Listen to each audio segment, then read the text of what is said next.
नमस्कार, मैं संकेत अवटे। एक्चुअली मार्केट में इतना ज़्यादा फॉल आने के बाद एक्चुअली हो क्या रहा है, ये देखना बहुत ज़्यादा ज़रूरी है। क्योंकि बहुत सारे लोग इसको कंपेयर कर रहे हैं विद द कोविड क्रैश। बहुत अच्छा खासा क्रैश आ चुका था। अब वो जो क्रैश था ना, उस क्रैश के डर के मारे लोगों को लग रहा है कि सेम उतना ही क्रैश अभी आ सकता है। क्या सच में इतना बड़ा क्रैश आ सकता है?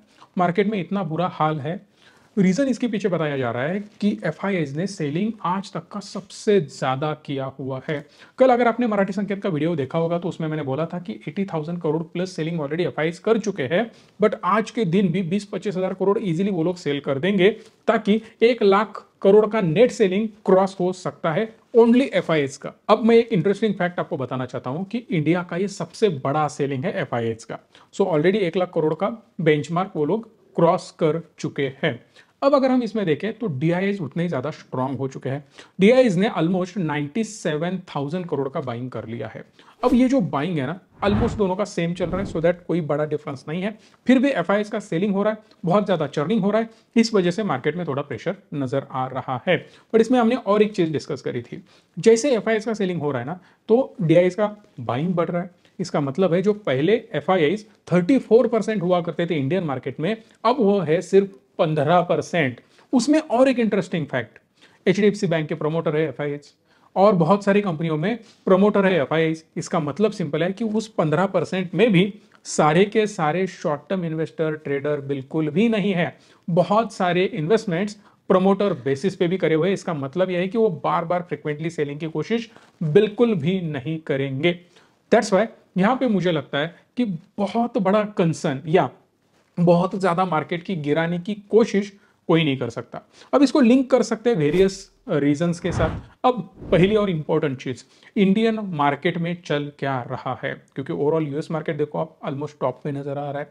चाइनीज मार्केट भी सस्टेन करता हुआ नजर आ रहा है। यूरोप का भी मार्केट ठीक ठाक नजर आ रहा है। बट इंडिया में अगर हम देखें तो दो चीजें होने वाली है, सबसे बड़ी दो चीजें। पहली, इलेक्शन। इलेक्शन है नवंबर में, इसीलिए मार्केट में बहुत ज्यादा वॉलेटिलिटी नजर आ रही है। Maharashtra one of the major contributor है ओवरऑल इंडियन जीडीपी में। सो दैट इंडिया का अगर भविष्य देखना है मुझे, तो महाराष्ट्र का इलेक्शन कैसे जाता है वो भी देखना बहुत ज्यादा इंपॉर्टेंट है। सो महाराष्ट्र की जनता किसको चूज करती है वो भी मैटर करता है। उसके साथ साथ यूएस के भी इलेक्शन है अगले मंथ में। सो दैट ओवरऑल कॉम्बिनेशन देखो तो मार्केट पे प्रेशर इन्हीं वजह से आ रहा है। दूसरा इंपॉर्टेंट चीज, इन्फ्लेशन हमें थोड़ा बढ़ता हुआ नजर आ रहा है। दैट्स वाई आरबीआई ने अभी तक रेट कट नहीं किए। जब तक आरबीआई रेट कट नहीं करेगा तब तक हमारी इकोनॉमी प्रेशर में रह सकती है। और अगर बहुत जल्दी रेट कट नहीं हुआ तो बहुत बड़ा डेंट ओवरऑल इंडियन इकोनॉमी पे आएगा। ये मैं पुराने 6-7 महीने से बोल रहा हूं। एक्चुअली हमें फर्स्ट मोवर एडवांटेज लेना चाहिए था। इन्फ्लेशन कंट्रोल इनके साथ नहीं हो पाएगा, ये भी मैंने बोल दिया था आपको कि इलेक्शन होने के बाद इन्फ्लेशन और ज्यादा बढ़ता हुआ नजर आएगा। उसके पीछे के रीजंस बहुत सारे थे जो मैं ओपनली अभी बोल नहीं सकता, बिकॉज किसी पार्टी को वो बुरा लग जाएगा, राइट। सो कहने का मतलब यही है कि इन्फ्लेशन कंट्रोल में लाने के लिए बहुत तगड़े मेजर्स पहले से लेने चाहिए थे 6 महीने में, और उसके साथ साथ रेट कट भी करना बहुत ज्यादा जरूरी था, जो कि अभी बिल्कुल भी नहीं हुआ है।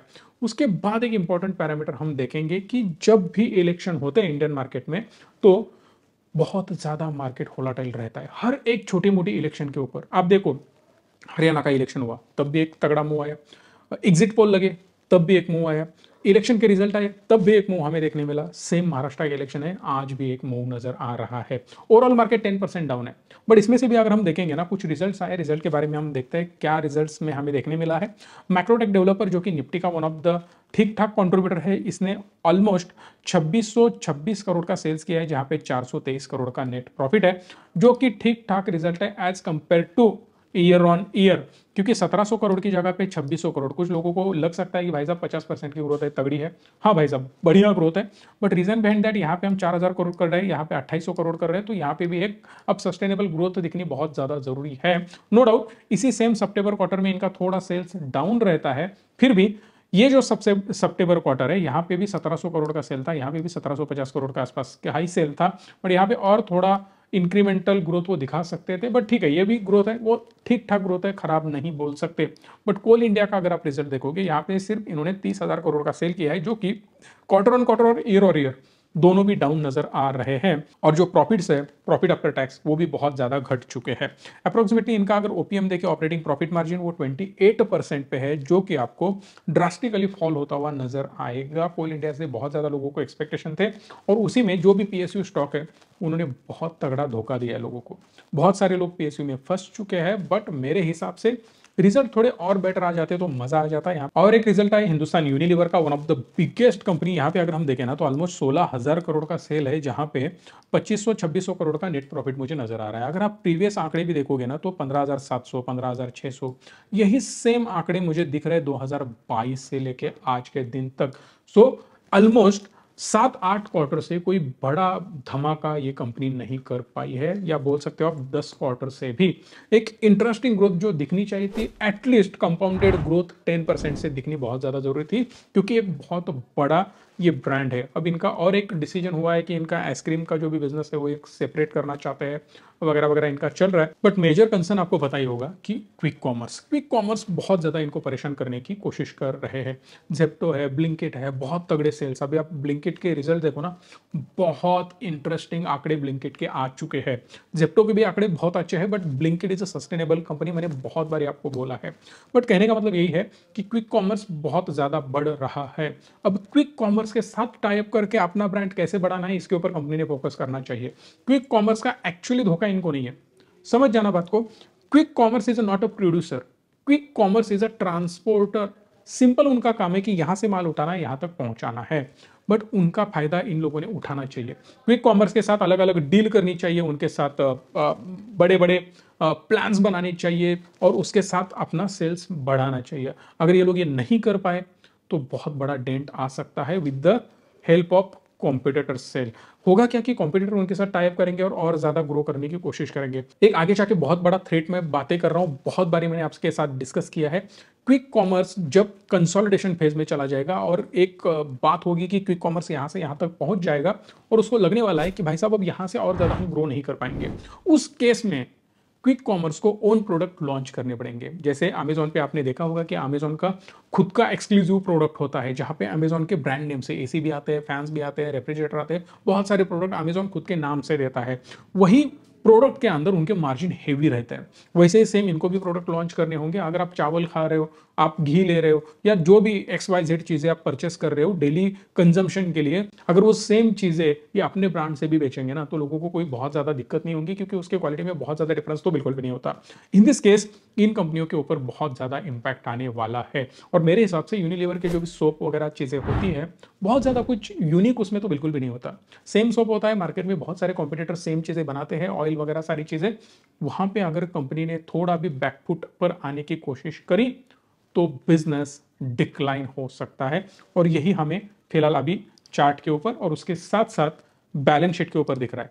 आईटीसी की बात करते हैं हम। आईटीसी की ग्रोथ जो हम एक्सपेक्ट कर रहे थे सिगरेट की, उतनी ज्यादा नहीं दिख रही है। जो 4% के एक्सपेक्टेशन थे वो 2% पे ही रह गए हैं। फिर भी आंकड़े ठीक ठाक है। 20,700 करोड़ का सेल्स है, जहां पे 5,000 करोड़ का नेट प्रॉफिट है, which is a decent thing. But यहां पर भी अगर आप देखो तो ऑपरेटिंग प्रॉफिट मार्जिन आपको ड्रॉप होते हुए नजर आ रहे हैं। जितने ज्यादा इनके ऑपरेटिंग प्रॉफिट मार्जिन ड्रॉप होते हुए नजर आएंगे, उतना ज्यादा आपको इशू आएगा ईपीएस और उसके साथ साथ पीई रेशो में। इसीलिए आप स्टॉक देखो तो आपको करेक्ट होते हुए नजर आ रहा है।